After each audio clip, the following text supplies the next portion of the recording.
नमस्कार बच्चों, मैं भोला यादव। आज आपको वैदिक काल का ही अगला खंड हम बताने जा रहे हैं। हमने 4 वेदों का बात में बताया। अब यहाँ से ब्राह्मणवाद आया। अब ब्राह्मणवाद क्या है, मैं इसके आपको बता रहा हूँ। चूँकि जितने भी वेद थे हमारे लिखे हुए, चारों वेद संस्कृत में थे, ठीक है। और जब संस्कृत में थे और उसका अर्थ कोई समझ नहीं पाता था। आज भी नहीं समझ पाते हैं लोग, हम और आप भले ही संस्कृत पढ़ें, ठीक है। और उसमें कुछ मगधी भाषा, प्राकृतिक भाषाओं का भी प्रयोग था। तो चूंकि उस समय शिक्षित जो समाज था वो ब्राह्मण समाज था, शिक्षित और सभ्य समाज माना जाता था। उन लोगों ने पूरे वेद का, ठीक ना, हमारी भाषा में, हिंदी भाषा में अनुवाद किए। और इसी को अनुवाद करते समय हमारे शास्त्रों का गलत दुरुपयोग हुआ, गलत तौर से इसका व्याख्या की गई, ठीक है ना। और यहीं से जो है अब उन्होंने क्या किया, अरंक्य, ठीक ना, अरंक्य जो है किए, फिर उपनिषद किए, उपनिषद, फिर पुराण बनाए। 18 पुराण, 6 उपनिषद थे। उपनिषद का अर्थ होता है वेदांत। वेदांत का मतलब होता है शिक्षा, नियम, कानून। उपनिषद का अर्थ ही होता है कानून, ठीक ना, उपनिषद।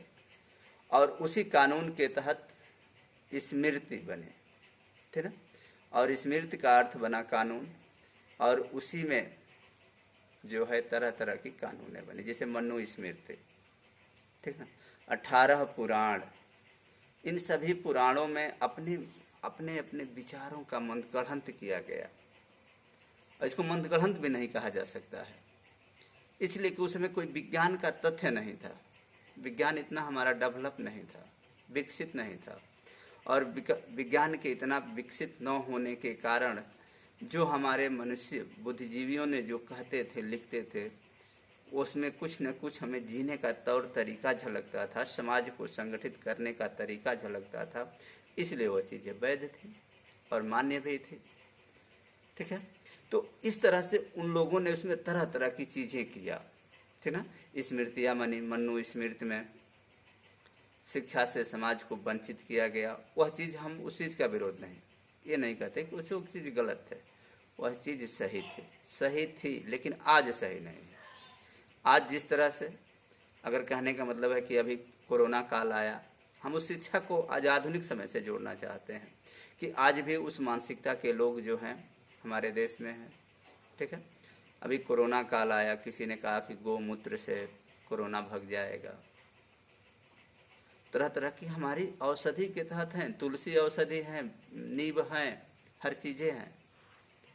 लेकिन इसको क्या, आज तकनीकी के युग में, टेक्निकल के युग में भी हम वहीं मनु स्मृत और वैदिक काल के तरफ खींचे जा रहे हैं। और उसका उदाहरण हमारे और आपके सामने मिल रहा है, हमारे जो भी चीज़ें हैं। तो क्या आज का परिवेश उस परिवेश के समकक्ष जाएगा? फिर हम बैक लौट कर जाएंगे? दुनिया आगे जा रही है और हम पीछे जाएंगे ऐसे? उस काल में, वैदिक काल में, जहाँ टोना मंत्र छू की व्यवस्थाएं चलती थी, नहीं बच्चे, हमें आगे चलना चाहिए, हमें आज तर्कों पे आगे चलना चाहिए, ठीक ना। और इसके लिए हमें और आपको जागरूक होना पड़ेगा और आगे चलने के लिए, ताकि इस बंधनों से हम मुक्त हों। इसी में तमाम देवता, 56 करोड़ देवताओं का वास हुआ। सही बात। देखो बच्चे, जब विज्ञान नहीं था तो प्राकृत जो है, प्राकृत जो प्राकृत के जिस अंग से हमें प्रॉफिट, मानवता को कुछ मिलता था, हमारे बुद्धिजीवियों ने उसे देवता के रूप में मान लिया कि उसे हमें रक्षा करना चाहिए। जिसे आम को माना उन्होंने, आम हमें फल देता है, ठीक ना, आम हमें फल देता है, उसको वो जानते थे। इसलिए वो सोचे कि हमें आम की रक्षा करना चाहिए, इसलिए आम को पवित्र फल मान लिया गया। जितने भी फलदार वृक्ष थे जिससे हमें फल, भोजन मिलती थी, उनको जो है देवी देवता का उपाधि दी गई, जो सही बात है।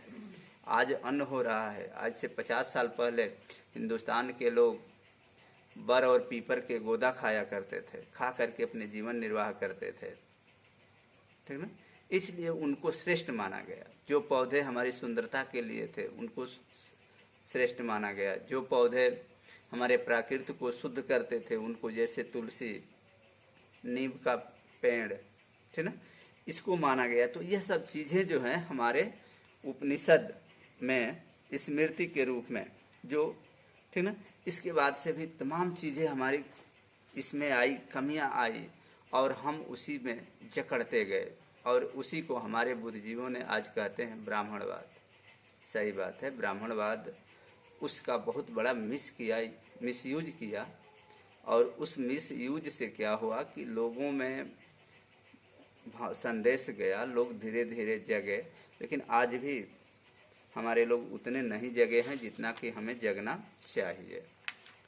तो बच्चे ये था हमारा मनुस्मृति, ठीक ना। अब क्या बताएं, आप समझते ही हैं, उस चीज़ को पढ़िए। हम चूँकि स्टडी के माध्यम से पढ़ाना चाहते हैं, इस चीज़ को बताना चाहते हैं, उसकी गहराई को आप स्वयं अध्ययन करेंगे, वो सबसे बेस्ट होगा।